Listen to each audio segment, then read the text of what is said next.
All righty, Brittany. Welcome back to an exciting Week 10 recap for the NFL Pick'em League we have going on. We got a lot to talk about. We sure do. Maybe the best week recap ever, in my opinion. It's going to be close. It's going to be close. So with that said, let's jump right into some weekly results.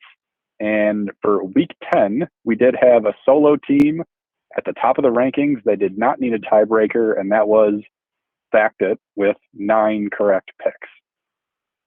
Closely behind them, we had Red Zone Royalty, Show Me the Money, and the Blind Darts, each with 8 correct picks. So looking at those results and then looking a little bit further overall for the entire league, Red Zone Royalty is on top right now with 94 points, and they do sit alone up at that spot. Right behind them are the Freakin' Beacons with 92 total points. And then finally, we have Are You Ready for Some Football and Sacked It with 91 total points. Right now, Brittany, we've got, 8 weeks left in the season. And there are 12 points that separate the first place team from the last place team. So now is about the time where we're going to need to start, making some picks that might go against the grain that everybody might not choose in order to kind of make up those points. Yeah, this is definitely a rough week in terms of picks. Like, I don't know that anybody has picked the Steelers at all to win anymore. So not sure if anybody got that. And I bet most people picked the Eagles in that Monday night game. We'll talk more about how that turned out. But as you said, top points 9. I mean, we've typically had double digits. There were a lot of close ones, 2 games into OT. That Bills game was a real nail biter for a lot of people. So very exciting football, but very challenging on the picks. Agreed. And looking forward at Week 11 here, for the Thursday night matchup, we have Packers-Titans. For Sunday night football, we've got Chiefs-Chargers. And then primetime Monday, we've got 49ers versus the Cardinals. So some interesting games to look forward to. This week's Monday night game, as you alluded to, pretty interesting results. Yeah, absolutely. I agree with you. Going against the grain, this is where folks are going to have to take some risks if they want to move up in the standings at all. But I think a lot of people have been playing it safe, checking out Vegas odds. This is where a lot of the injury report stuff that I go through every week that nobody pays attention to is really going to come into play, because there's been a lot of season-ending injuries, a lot of changes in key positions. So it's going to be interesting. And as you said, it's getting down to the wire. Only 8 weeks left coming into Week 11 here. And there's been some breakout stars. I know I talk fantasy, and this is more of a pick'em league, but some real playmakers this past week for sure, and some folks that you bet on that just don't come through. So Tom Brady got another win back-to-back. The Bucs maybe winning out the rest of the season at this point now that divorce is final. I don't know. He's got a new pep in his step for sure. I believe he's the only NFL quarterback to win in 3 different countries. Oh. Because I think he's won 3 or 4 different countries. I think he's won in Germany now. I think he's won in London. Debatably Mexico? I don't know. That one I could be making up stats right now, Kyle? We just might be. We just might be. Well, Kyle, would you like to hear about some of these injuries so you can make better informed picks with your team coming up on Week 11? I look forward to them every week. What are they?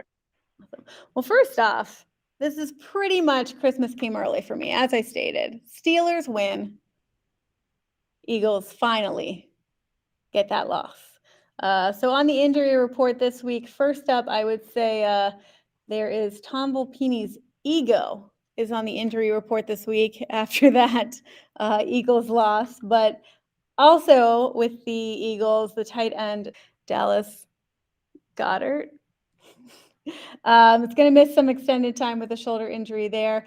Rams, Cooper Kupp, I know he's been a big playmaker, wide receiver, surgery on his high ankle sprain. He's headed to the injured reserve list. Colts linebacker Shaquille Leonard, he undergoes back surgery. He's going to miss the remainder 2022 season. My fantasy league, sadly, Cardinals tight end Zach Ertz, season-ending injury for him, suffered a knee injury, and he'll be out for the remainder of the season.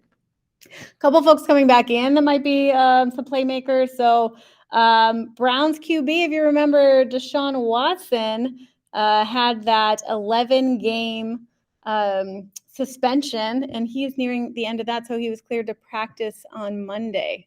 So a name that some folks may have forgotten. He may be back in it. And for the Panthers coming up this week, Baker Mayfield, you'll see it quarterback. He'll be starting against the Ravens. PJ Walker is dealing with a high ankle sprain. So lots happening on the injury report. Remember, we had some trades that are factoring into a few things, some folks going to other teams, and some folks coming back in from the suspension or substituting out. So definitely going to make the picks a little harder. As you stated, it's getting closer and down to the wire. So maybe have some conversation with your teams before making those picks by 5 minutes before the start of the Thursday night game. Hey, Kyle. What's going on, Brittany? It's time for Rich Picks. This week, so next week is the holiday week. You and I will not be here. So sadly, there will not be a video update next week. Everyone's going to have to wait till the week after. A lot of games played on football, something for them to be thankful for, that they don't get one of our videos next week, maybe. However, I took that into consideration when selecting my movie for this week, and it is a movie that they have two options to watch. So, Kyle, can we continue on this Christmas early miracle list that possibly you may have seen a movie? Have you seen either the 1974 version or the 2005 version of The Longest Yard? Not once through. I think the Adam Sandler version has been on TV. I think they just play it on FX all the time on repeat, but I have not sat down and watched it.